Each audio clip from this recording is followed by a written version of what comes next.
Welcome back, dear listeners, to another episode of Teaching Tales. I'm your faithful guide, Arthur, and today we're diving into the awe-inspiring world of Sapiens, a brief history of humankind by the one and only Yuval Noah Harari. From the humble beginnings of Homo sapiens scrawling their stories on cave walls to the earth-shattering revolutions that gave birth to empires, ideologies, and the internet, we'll traverse the epochs like a time-traveling Indiana Jones, unearthing the hidden gems of our collective past. So kick back, tune in, and get ready to absorb the history of humankind.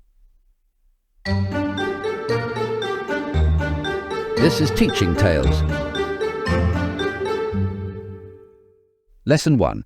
The Emergence of Homo sapiens. Once upon a time, in the dawn of humankind, Homo sapiens were not the only human species on Earth. Other species such as Homo neanderthals, Homo erectus, and the dwarf-like Homo floresiensis were contemporaries of early Homo sapiens. These early human species, that there were at least 6 of, had their unique characteristics and lived in different parts of the world. However, it was Homo sapiens, first appearing around 300,000 years ago in Africa, who eventually dominated. This new species was characterized by larger brains and superior cognitive abilities compared to their predecessors and contemporaries, such as Homo neanderthalensis and Homo erectus. However, it wasn't until the cognitive revolution, roughly 70,000 years ago, that Homo sapiens began to fully utilize these abilities. Harari speculates that this cognitive leap may have been triggered by a change in the brain's structure or chemistry. While the exact details are unknown, this change enabled new, unprecedented ways of thinking and communicating, which in turn allowed for complex social cooperation. Wow, folks, can you imagine? There was a time when Homo sapiens had to share the Earth with other human species. It's like the setting of a prehistoric reality show, except the prize wasn't $1 million. It was the future of the planet. Lesson 2. The Cognitive Revolution. Unleashing the power of imagination and cooperation. This is where Homo sapiens start to show off their true colors, and boy, are they vibrant. The cognitive revolution serves as a landmark in human history, a period where Homo sapiens started to demonstrate cognitive capacities that were unprecedented and, quite frankly, game-changing. This wasn't just about having a more extensive vocabulary or sharper memory. It was a quantum leap that included advanced forms of communication and extraordinary imaginative abilities. What's fascinating is how these cognitive advancements acted like social glue, allowing Homo sapiens to cooperate in much larger groups than before. While a Neanderthal might have had a social circle that rarely exceeded his immediate clan, Homo sapiens could suddenly engage in wide-reaching social networks, all connected through shared beliefs and collective imaginations. This newfound social cohesion enabled them to disperse across diverse terrains and climates, expanding their footprint on a global scale. Now here's where things get a little murky.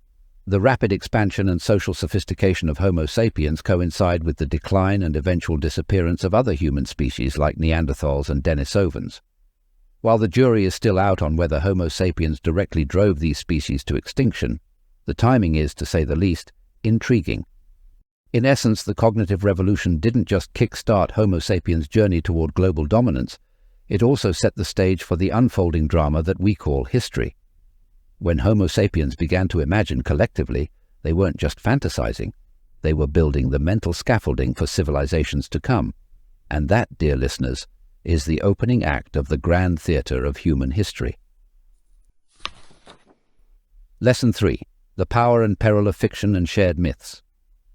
Let's take a moment to appreciate the sheer creative genius of Homo sapiens. It's not just about chiseling arrowheads or discovering fire, it's about the audacious ability to conjure entire worlds in our minds. Harari asserts that this knack for creating and believing in shared myths and fictions fundamentally sets Homo sapiens apart from other species, catapulting them to the top of the social and biological hierarchy. You see, while other animals are bound by the tangible world, Homo sapiens can transcend it. They create and subscribe to ideas as abstract as gods, human rights, nations, and even the concept of corporate entities. If you've ever wondered how pieces of paper or metal coins have value, well, that's the magic of shared myths for you. Our collective belief transforms them into money. Here's the kicker. These shared myths aren't just fanciful stories. They are the bedrock of large-scale human cooperation. In small, tight-knit communities, personal relationships and direct interactions might suffice for social cohesion.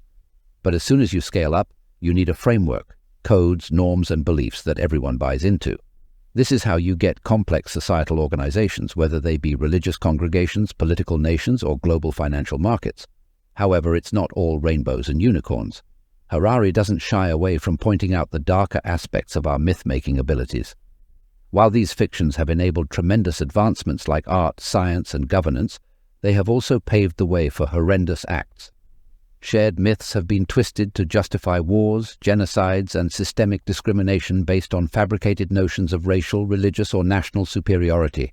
So, in the grand scheme of things, our ability to create shared myths is a double-edged sword.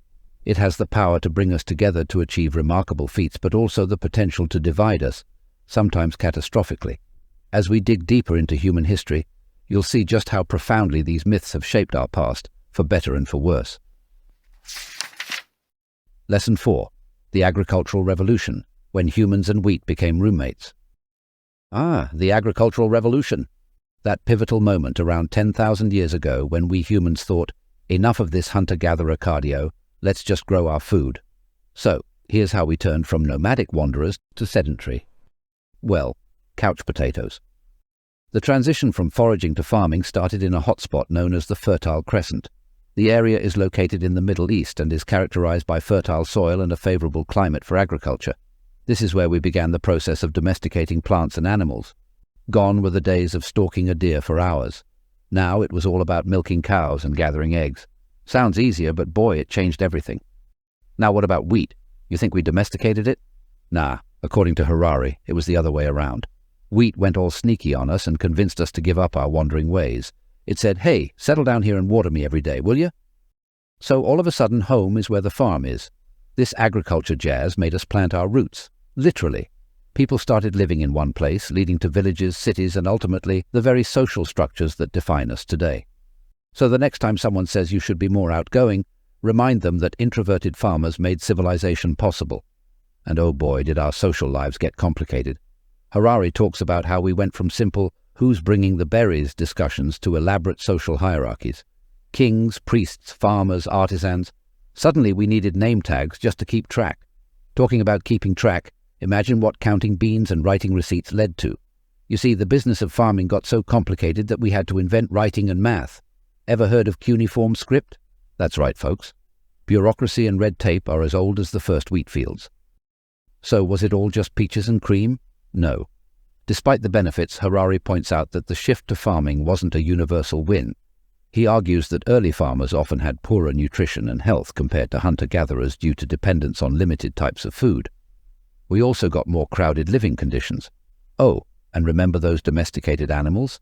They were cute, but brought along some not-so-cute diseases. And we can't forget the environmental plot twist. Humans became landscape artists, but not in a good way. We're talking deforestation, species going extinct, and Mother Earth getting a radical, irreversible makeover. And there you have it. The agricultural revolution wasn't just about inventing bread. It was about reshaping the human world and, well, the entire planet. Lesson 5. The Rise of Cultures and Societies. Harari notes that as we transitioned from hunting and gathering to farming, we didn't just swap berries for bread. Our societies grew more complex. Tribes morphed into kingdoms and empires. And yes, bureaucracy was invented.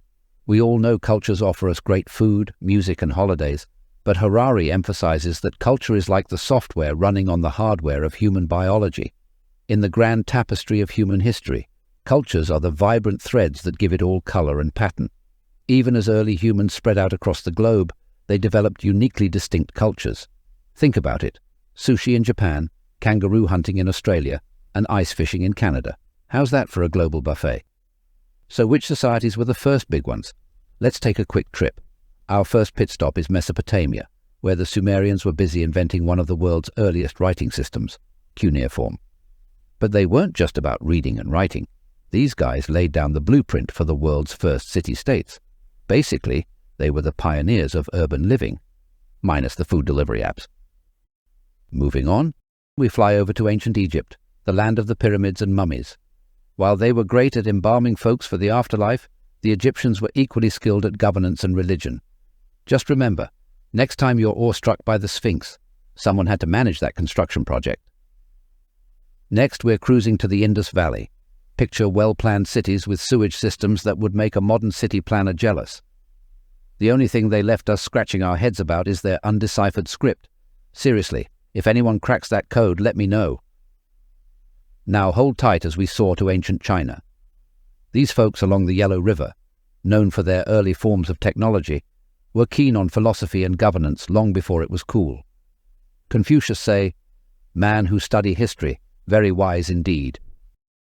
Last but not least, we're heading to Mesoamerica. These civilizations mastered maize and built pyramids without the help of wheels. The Mayans and Aztecs even had an intricate calendar. And no, it didn't predict the end of the world, just the end of a cycle. Okay, so societies and cultures grew separately all over the planet, but with time they started to borrow and learn from each other. Take the Silk Road, for example. It was like the ancient version of the internet. But instead of memes, people exchanged spices, philosophies, and inventions. A good deal, if you ask me. Finally, Harari reminds us, while cultures can give us grand architecture and spicy food, they also give us reasons to clash. Not everyone agrees on how to govern or whose god has the best afterlife package. Lesson 6. The Unification of Humankind. So we've journeyed through the cognitive revolution, marveled at the rise of agriculture, and witnessed how cultures and societies sprang up like mushrooms after the rain. Now let's talk about how these isolated pockets of humanity started mingling.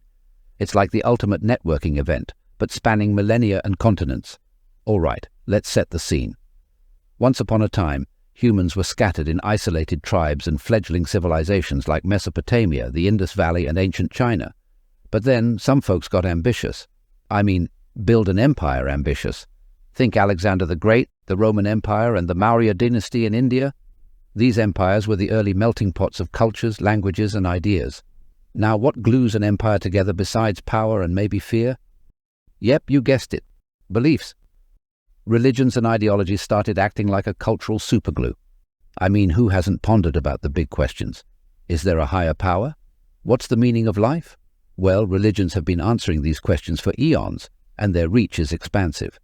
Christianity, Islam, and Buddhism are like the major league players in the game of global influence.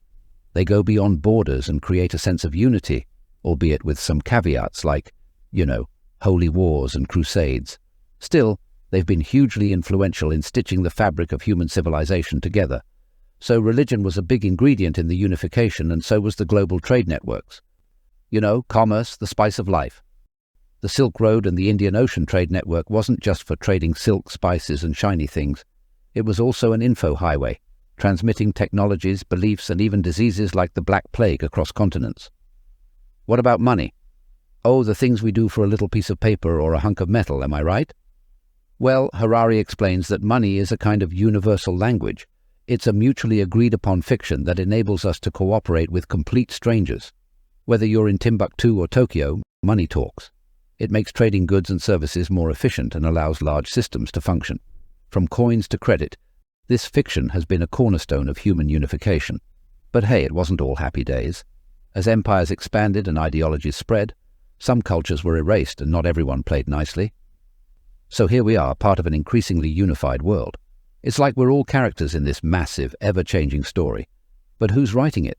How do we decide what's right or wrong on such a large scale? As Harari suggests, these are questions without easy answers. The unification of humankind is both wondrous and fraught with complexity. It's the reason you can enjoy sushi in Switzerland and listen to K-pop in Kansas. But it's also why we face challenges that require global solutions like climate change and pandemics. Lesson 7. The Scientific Revolution, Changing the Game Once Again. So here we are, folks, at the dawn of a new age, an age that shattered our perceptions of the world and even the universe. The scientific revolution was less about beakers and more about shaking the foundations of human thought. It was a paradigm shift that turned accepted truths on their heads and gave Homo sapiens unprecedented powers. Hold on to your hats because we're traveling back to the 16th century. Imagine a world where the sun orbits the Earth, or so they believed. Well, a guy named Copernicus thought otherwise, and Galileo's telescope agreed. The Earth wasn't the center of the universe, and boom! Just like that, centuries of religious and philosophical beliefs got a reality check. But the scientific revolution wasn't just about saying, hey, you got it all wrong. It introduced a new way of thinking, empiricism. You see, scientists started saying, We won't just believe it, we'll prove it. With experiments, observations, and the scientific method, this new thinking gave rise to great minds like Newton, who could explain why apples fall from trees and what keeps planets in orbit. It was a giant leap for mankind, quite literally when you consider we used Newton's laws to get to the moon. The implications? Enormous. Harari points out that the shift wasn't merely academic. Science began to merge with politics and economics. Think about the British Empire.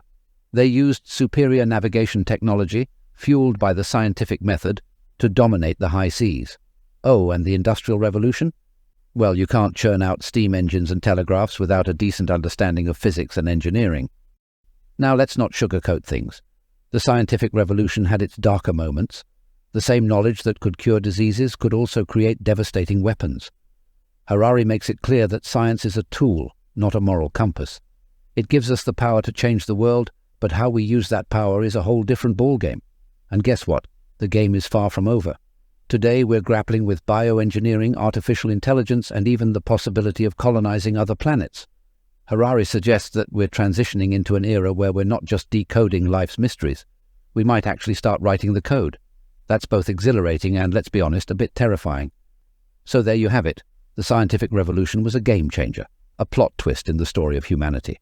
As Harari eloquently puts it, it transformed Homo sapiens from social animals into the gods of our own fable. But as with any newfound power, it comes with enormous responsibility. We're the authors of the next chapter, and it's up to us to decide how the story goes. And there you have it, my friends. Another episode of Teaching Tales comes to a close.